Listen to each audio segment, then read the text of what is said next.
"Ma'am, I'm going to need you to step aside if you can't pay." The voice wasn't loud, but it was sharp enough to make heads turn. The cashier didn't even try to lower it as she stared at the woman in front of her, who was clutching her son's hand so tightly that her knuckles had gone white. People at the other tables, mid-bite, slowed their chewing. It wasn't the kind of scene anyone wanted to watch, but nobody looked away either. Something about quiet desperation draws attention, even when no one wants to admit they're looking. The woman's name was Megan, and she had already counted the coins twice. There wasn't going to be a different answer. She was short by $2 and change. Maybe less, but it didn't matter. In that moment, it could have been 2 cents or 200. It felt the same. She held out the bills she had, small crumpled ones that looked as tired as she did. "Can you just? Maybe. I can come back," she tried. But her voice cracked halfway through the sentence and the rest of it never made it out. The cashier didn't flinch. "We don't run tabs here," she said. "Either you pay or you step aside." The girl wasn't rude exactly. She didn't need to be. The rules were doing all the work for her. Megan's son, Oliver, didn't say anything at first. He just stared at the tray sitting on the counter with his lunch on it. One soft taco, a small cup for water, and a side of plain rice. It wasn't what he wanted. What he wanted was the meal with the cinnamon twists and the bright red fruit punch in the plastic cup. But Megan had told him before they walked in not to expect anything like that. He was 8. He knew how to lower his expectations. But now, watching his mom's face as it turned red and then pale in front of the whole restaurant, he let go of her hand. He stared at the floor. She didn't notice. There was a pause, long enough for Megan to look over her shoulder, long enough to see the older couple pretending they weren't watching her, even though they were, long enough to catch the group of teenagers near the window laughing about something else, but still glancing her way because they couldn't help it. And then there was the man in the corner booth, sitting alone, his face hidden mostly by the brim of his baseball cap, his hands resting on the table. He wasn't eating. He wasn't looking at his phone, just sitting there like he was waiting for something to happen. "Mom," Oliver said, his voice barely above a whisper. "It's okay. We can go." But it wasn't okay. Megan knew that. She knew he was saying it because he was trying to protect her, just like she was trying to protect him. She hated that. She hated the way his voice sounded like he was already used to this. She was about to apologize, again, for things he shouldn't have to forgive, when a quiet scrape of a chair broke the moment. The man from the corner booth stood up. At first, it didn't seem like anything. People get up and leave restaurants all the time. But there was something about the way he moved that made people notice. The way his back was straight. The way his steps were steady but unhurried. He walked up to the counter and, without saying a word, reached into the inside pocket of his jacket and pulled out a wallet. He opened it calmly, like this wasn't something unusual, and took out a single bill. He placed it on the counter, the edges crisp. It was 100. "For their meal," he said quietly, his voice carrying just enough to make the cashier glance up and then freeze. It was Jackie Chan, but he didn't look like Jackie Chan from the movies. There was no flash in his smile, no crowd of people shouting his name, just a quiet man standing there like he was doing something anyone else could have done but didn't. The cashier didn't say anything for a second, then cleared her throat and reached for the bill. She punched in something on the register with shaky fingers. Sir, do you want change?" Jackie shook his head, just once. "Use it for the next family who needs it," he said. Megan stood there frozen. She hadn't even realized she was holding her breath until Oliver tugged at her sleeve. "Mom," he whispered, eyes wide. She blinked, looked down at him, and then up at the man standing there like none of this was a big deal. But it was. And what happened next wasn't something anyone in that Taco Bell could have expected. For a long moment, no one moved. Megan stood there, her hand still hovering over the bill she had tried to offer, while the cashier fumbled with the register. There was something deeply strange about the silence that followed Jackie Chan's words. It wasn't dramatic, it wasn't heavy, but it was the kind of quiet that made you aware of small things. The sound of Oliver's sneakers shifting on the tile, the soft buzz of the soda machine, the impatient tap of plastic fingernails from the woman standing behind them in line, who had clearly decided this was all taking too long. Megan's face was hot, and she wasn't sure if it was anger or embarrassment. Maybe both. She looked at Jackie then, really looked at him, and there was no recognition in her face because she wasn't looking for a celebrity, just for some clue about why he was standing there. It made no sense to her. People didn't do things like this. Not here. Not for her. She wasn't going to cry in a Taco Bell, though. She had already promised herself that before they walked through the door. I didn't ask for help, Megan said quietly, more to herself than anyone else. She hadn't meant for it to come out like that, but there it was. It sounded sharper than she felt. Jackie didn't react right away. He looked at her, then at Oliver, and finally down at the counter where the tray still sat waiting. His voice was calm when he spoke, not soft but steady, like he was making sure it was heard without forcing it on her. I know, he said, but it looked like you needed it. Megan didn't know what to do with that answer. She looked at Oliver, who had both hands clutched around his cup now, his thumb tracing the plastic seam along the lid like he was concentrating on keeping it steady. She hated that look on his face more than anything. It was the one he got when he was waiting for something to go wrong. She didn't want him to have that face. She had spent the last year trying to keep him from having that face. But here they were. The cashier slid the tray closer to them, a little faster than she needed to. You're good, she said, avoiding eye contact. Enjoy your meal. Megan took the tray with both hands, the sudden weight of it almost surprising her. Oliver looked at her like he was waiting for instructions. She gave him a small nod toward an empty table in the corner, and he walked ahead of her with his shoulders slightly hunched, like he was still waiting for someone to tell them they had to leave. Megan followed, feeling like her legs weren't moving quite right. She set the tray down carefully. It was only after she sat that she realized Jackie had followed them across the room. He didn't sit. He stood there, one hand resting lightly on the back of the chair across from them, watching Oliver unwrap his taco with slow, deliberate fingers. I wasn't trying to embarrass you, Jackie said after a moment, his eyes steady on Megan's. It's just lunch. No one should have to fight for that. Megan let out a breath she hadn't realized she was holding. It's not just lunch, she said, but her voice was quieter now. She shook her head. It's never just lunch. Jackie gave a small nod. Not like he was agreeing or disagreeing, just acknowledging what she said. He looked at Oliver again, who was now taking small bites, chewing slowly, like he wasn't sure it was okay to enjoy it. Jackie pulled out the chair then, sitting down across from them without asking if it was all right. Megan didn't stop him. I've been there, he said, his voice even. It's not the same, I know, but I've been there. He didn't elaborate. He didn't need to. Megan was quiet for a while. She watched Oliver eat, watched him offer her a bite of his taco without saying anything, and she shook her head. She wasn't hungry. She hadn't been hungry in weeks, at least not in a way that food could fix. Jackie didn't say anything else for a minute. He just sat there with them, and the quiet that settled over their table was different than the silence at the counter. It wasn't uncomfortable. It wasn't anything, really. It just was. Eventually, Jackie glanced toward the front of the restaurant where the cashier was now pretending to wipe down the counter, though she kept sneaking glances their way. You know, he said, it's not always about what you can give someone. Sometimes it's about letting them give something to you. Megan looked at him, her mouth pressed in a line. She didn't argue with him, though.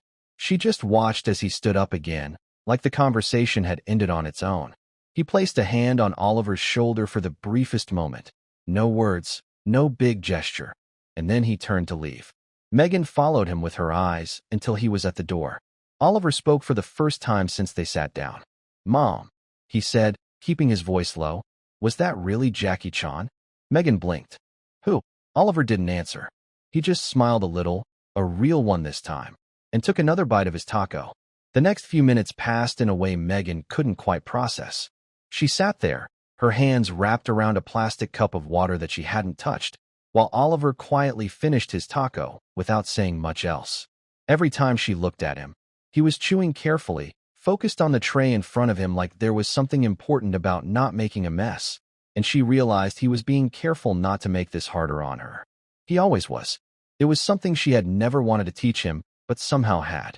When he was finished, he brushed his hands on his jeans and folded the empty wrapper into a tight square before placing it neatly on the tray. Megan felt her chest tighten as she watched him do it, because he shouldn't be this cautious about something as small as lunch. She knew that, but knowing it didn't change the way things were. They didn't speak until Megan stood up to throw away the trash. Oliver followed her without needing to be asked. He never made a scene. He had learned early on how to stay quiet in public. She handed him the empty cup, and he carried it to the trash bin like it was something fragile. As they stood near the door, Megan glanced back toward the counter and saw the cashier looking at her again, this time with a different kind of expression, less irritation, more discomfort, like she was thinking about how she had acted earlier. Megan didn't care. She didn't have room in her head for what a stranger thought about her. "Can we go now?" Oliver asked, shifting on his feet. Megan nodded. "Yeah," she said. "Let's go." They stepped out into the parking lot, the afternoon sun too bright after the dim lights of the restaurant. Megan's car was parked at the far end of the lot, the kind of spot you choose when you're not sure if you can get away without being noticed. As they walked, she could feel the tiredness in her legs more than usual. She was thinking about how many days it had been since she had slept more than a few hours at a time, and how much gas was left in the tank. She was wondering how she was going to make it to Friday with $23 in her bank account, and whether Oliver's sneakers were going to last another month, when she heard someone call her name. It wasn't loud, but it was clear enough that she stopped walking. She turned slowly and saw the man from earlier standing by a black sedan. He wasn't waving. He wasn't smiling.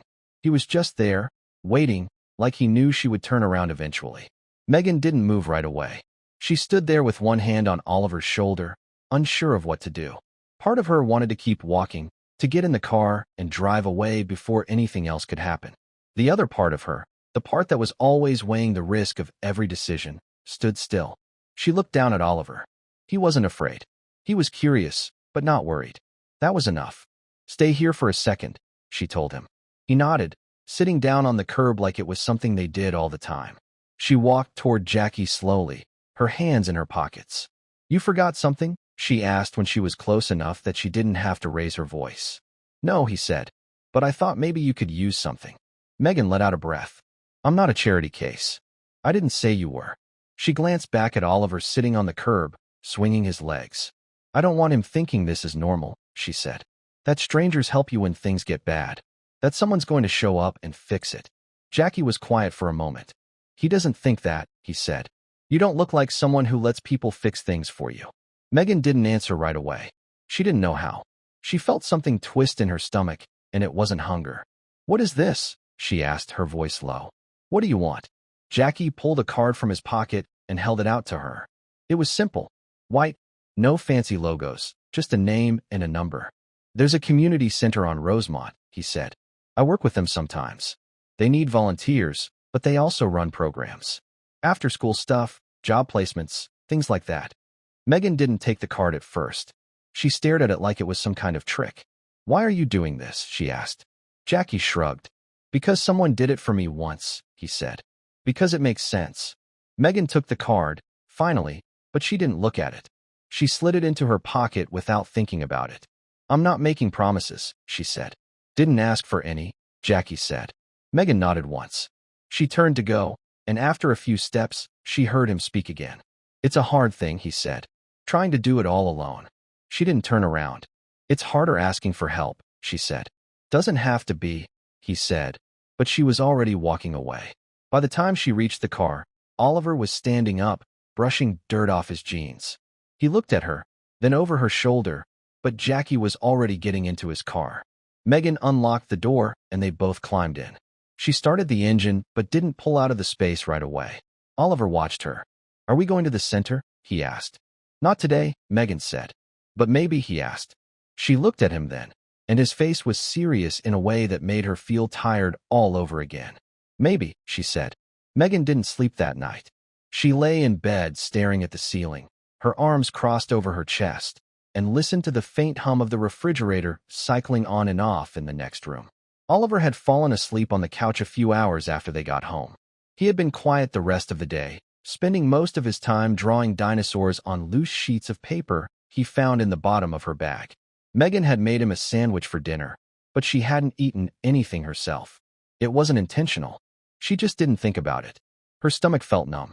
Her head felt heavier than usual. She wasn't sure if it was from exhaustion or something else. The card was still sitting on the counter, where she'd tossed it when they walked in. She hadn't looked at it again, but she knew exactly where it was, and the fact that it was still there made her feel restless. By morning, the weight in her chest hadn't changed. She woke up early and got Oliver ready for school the same way she always did. There was a routine to it. She packed the last granola bar in his backpack, made sure his homework was in the right folder, and told him to walk straight home after class. They couldn't afford to replace another backpack if he left it at the playground again. He nodded and said, "Okay," the way he always did when he was more focused on not making her mad than on the words themselves. She hated that she could tell the difference. She walked him to the corner, watched him cross the street, and then stood there until he disappeared out of sight. She wasn't sure why. It wasn't like she could follow him. She had things to do. It was only after she got back inside that she picked up the card again. She stared at it for a long time before she finally reached for her phone. Her hands felt cold even though the apartment was stuffy. She tapped the number into the keypad and pressed the call button before she could talk herself out of it. The phone rang twice before someone answered. Rosemont Center, a woman said. "This is Valerie." Megan cleared her throat. She started, then stopped. "I got your card," she said instead. There was a pause. "Who gave it to you?" Valerie asked. "Mr. Chan," Megan said. It felt strange saying it out loud. Another pause. Then, "Oh," Valerie said. "Okay, how can I help you?" Megan hesitated. "I'm not sure," she said. "He said there were programs. For after school. Or jobs." "There are," Valerie said. Her voice was calm, but not overly friendly. It was businesslike, which Megan appreciated. "We have an intake day tomorrow at 9. You can come in then, and we'll go over what we offer." Megan rubbed at her forehead. "What do I need to bring?" "Proof of residence," Valerie said. "ID if you have one. If not, we can work around it." Megan thought about the stack of mail she kept in a drawer under the sink. Most of it was overdue notices. She could find something. "Okay," she said. "See you then," Valerie said. 9 sharp. Megan hung up without saying goodbye. She stared at the phone for a long minute, then set it back on the counter. She felt a tightness in her chest that didn't go away, but it wasn't quite the same as before. The next morning, she left Oliver with a neighbor who owed her a favor. The woman watched him sometimes when Megan worked late shifts, and in return Megan helped her clean out the basement when it flooded. It wasn't ideal, but it was something. Megan took the bus to Rosemont. It was a long ride with 2 transfers, and the second bus was late, so she arrived at the center 6 minutes past 9. She stood outside for a minute before she went in. She wasn't sure what she had expected. The building wasn't much to look at. Cinder block walls painted gray, a row of plastic chairs lined up under a window that didn't quite close. Inside, there were 3 people sitting behind a long folding table. Valerie was one of them. "You're late," Valerie said, but not in a way that sounded angry. "Just an observation." "I missed the bus," Megan said. Valerie nodded. "It happens. Have a seat." Megan sat. The chair creaked under her weight. She pulled the stack of papers out of her bag and handed them over. Valerie took them and flipped through them quickly. "This is fine," she said. "Let's talk." They spent an hour going over the programs. There was a list of workshops, resume building, interview practice, basic computer skills. Megan signed up for 2. Valerie gave her a flyer about after-school care. There was a list of activities for kids. Homework help, crafts, sports. Meals were included. Megan kept her face blank as she read it. She didn't want to ask about the meals. She didn't want them to know how much that mattered. At the end of the meeting, Valerie handed her a folder with her schedule inside. Megan held it in her lap, like it was heavier than it should be. "You can start tomorrow," Valerie said. "If you show up." Megan nodded. "I'll be here." As she stood to leave, she saw Jackie Chan standing in the doorway. He wasn't looking at her.